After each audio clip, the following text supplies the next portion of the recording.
when my dad and my grandmother were involved, it was a lot easier because, they would take her and it was kind of like they could talk to all these people and explain what was going on. But my mother would sit there and say, well, I never said that.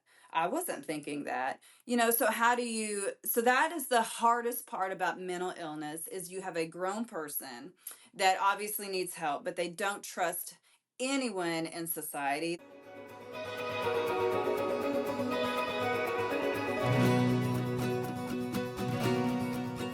So, there's a big stigma around mental illness in rural Illinois. What are your feelings or your experiences with that?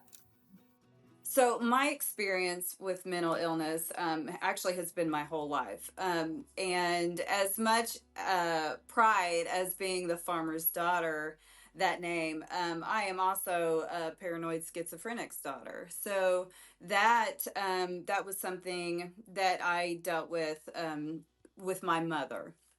So as early as first grade, that is when she was first institutionalized. And as a child, you don't understand what that means. So the problem with mental illness, especially paranoid schizophrenia, is that they're kind of in their own little world. If you've ever watched A Beautiful Mind, that is a movie that is what he has is what my mom had is the paranoid schizophrenic. We found there were notebooks and notebooks of things that she thought that she knew, and they were very much brilliant. She had a brilliant mind. She's so smart.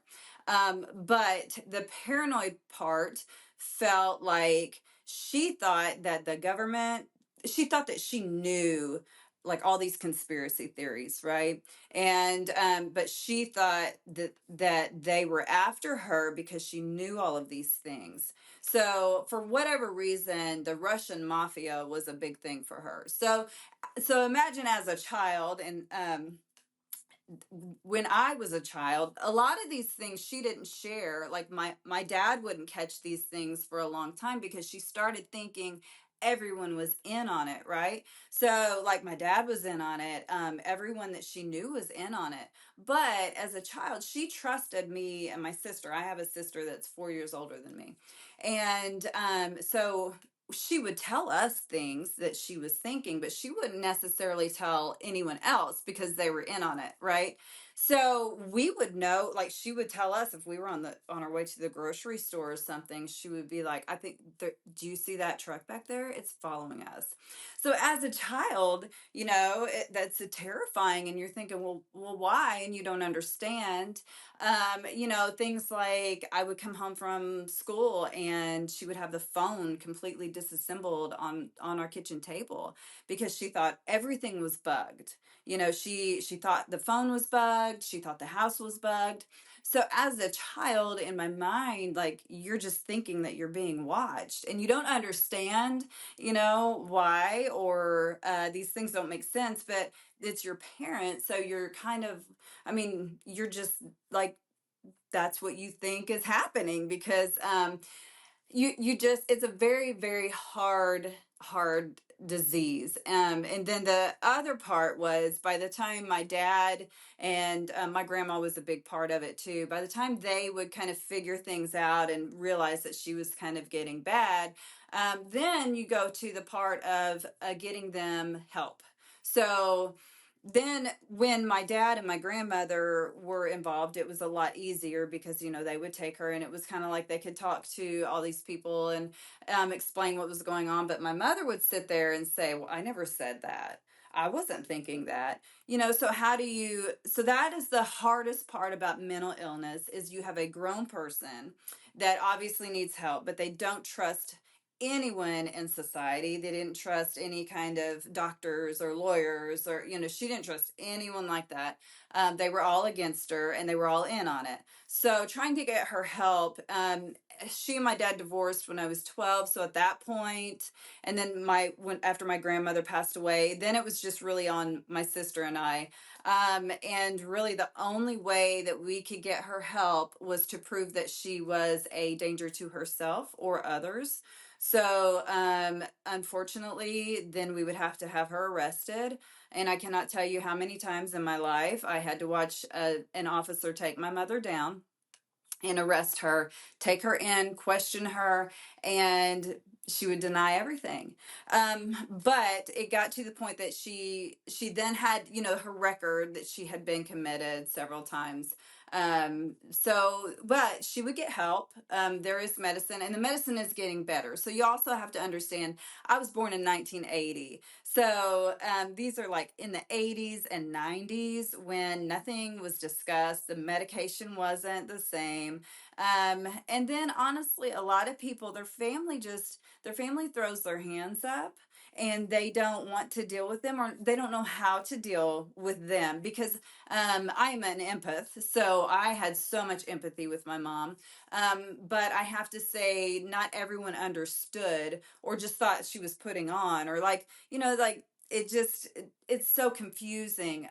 We all understand mental illness like Alzheimer's, and it's like you can say, well, my grandmother has Alzheimer's, and everybody's like, oh, like you get it. So really with her, it really is all mental. They can't help it. It's just that she was more aware on another side. But every time she would go into these seasons, then I would lose my mom. So it's like I'd have my mom as long as she was medicated, and she was wonderful and just the best human. And it was almost like a Jekyll and Hyde thing.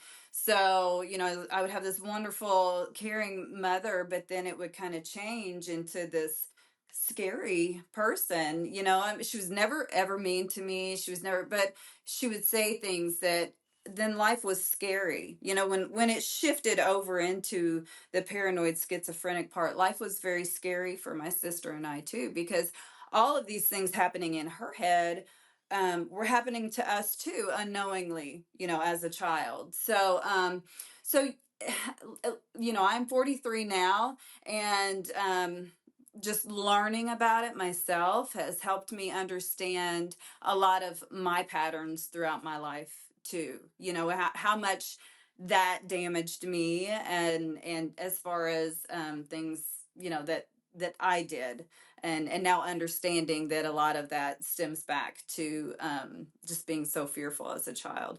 But that also explains why I ended up in the role that I'm in, why I was so connected with my dad, and why I was always on the farm with him, trying to be with him. He was our rock, so when she would be away a lot, so I grew up most of the time without my mother. And so our dad was very much our caretaker, and he was so busy farming, back then. He farmed a lot. He farmed with his dad then, and it was a lot. They had, I think, almost 4,000 acres. So my dad was busy all the time. So for us to be with my dad, we had to be on the farm, and that's where I was, and that's where I wanted to be. And I just took to it. So that was my way to get away from the house, and I was with him. And it was also very much an outlet for me. I'm very, very good on equipment. It was kind of an isolation thing. I was there by myself, and could kind of get away from home and some of the scary things. And yeah, and I just took to farming, and that's kind of been my safe spot, and just throughout life. Yeah. Well, thank you for sharing. I mean, I there's a lot of stigmas that go with mental illnesses, especially ones like schizophrenia. So it's interesting to hear the Yeah, perspective from the yeah, and outside it's and hard. how that's affected you and kind of pushed you towards who you are today. So thank you for sharing. So, Brandy, with your experience around mental illness, what is some advice that you would give to people in, rural communities or farmers who are dealing with mental illness or mental health crises, and how, I don't know, do you have any advice for them on how to manage that in their position? My advice to someone suffering, if they're aware, it would be to get help. And anyone suffering from the effects, like I have, just know that you're not alone. and don't be afraid of reaching out and getting help yourself. There's counseling, there's other people, and I think you would be surprised once you open up. Like I said, I haven't discussed it. I always felt like it would be embarrassing to my mom to share her story. So I always felt like that was something I kind of wanted to keep safe, because when she was well, it was very embarrassing for her. But now I feel like by sharing her story, I'm helping so many other people, and I'm also helping people understand her. So I think that that is actually something that she would like, instead of just always secretly being this crazy person. And really, if I knew all these years how many other people suffered this way and lived the life that I lived, I would have probably been public about it so many years ago. And there's a community out there, that have had this issue too, that have had a parent or themselves.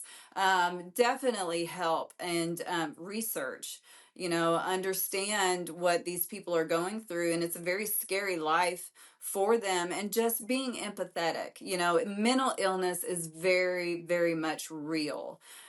So that's the biggest thing, that it is real. It may look like it's put on, but it's definitely a very real thing. Just like I said, no different than Alzheimer's or things like that are understood.